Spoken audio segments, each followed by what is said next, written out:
Chapter 3. Longlegs Visits the Smiling Pool.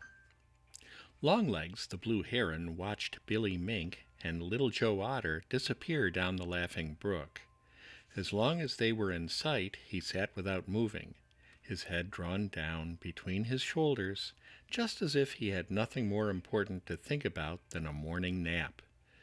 But if you had been near enough to have seen his keen eyes, you would never have suspected him of even thinking of a nap. Just as soon as he felt sure that the two little brown-coated scamps were out of sight, he stretched his long neck up until he was almost twice as tall as he had been a minute before.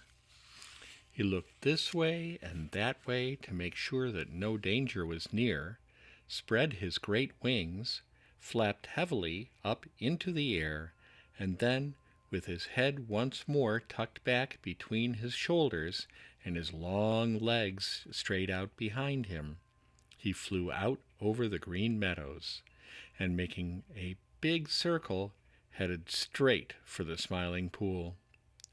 All this time, Billy Mink and Little Joe Otter had not been so far away as Longlegs supposed. They had been hiding where they could watch him, and the instant he spread his wings, they started back up the Laughing Brook toward the Smiling Pool to see what would happen there.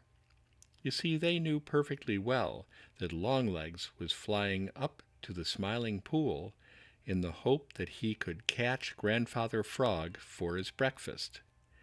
They didn't really mean that any harm should come to Grandfather Frog, but they meant that he should have a great fright. You see, they were like a great many other people, so heedless and thoughtless that they thought it fun to frighten others. Of course, we'll waken Grandfather Frog in time for him to get away with nothing more than a great scare, said Little Joe Otter as they hurried along. It will be such fun to see his big googly eyes pop out when he opens them and sees Longlegs just ready to gobble him up. And won't Longlegs be hopping mad when we cheat him out of the breakfast he is so sure he is going to have? They reached the Smiling Pool before Longlegs, who had taken a roundabout way, and they hid among the bulrushes where they could see and not be seen.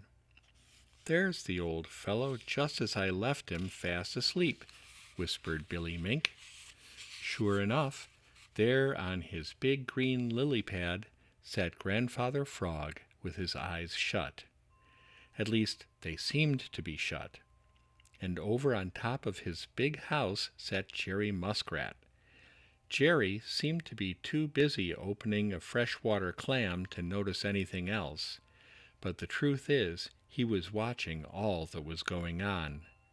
You see, he had suspected that Billy Mink was going to play some trick on Grandfather Frog, so he had warned him.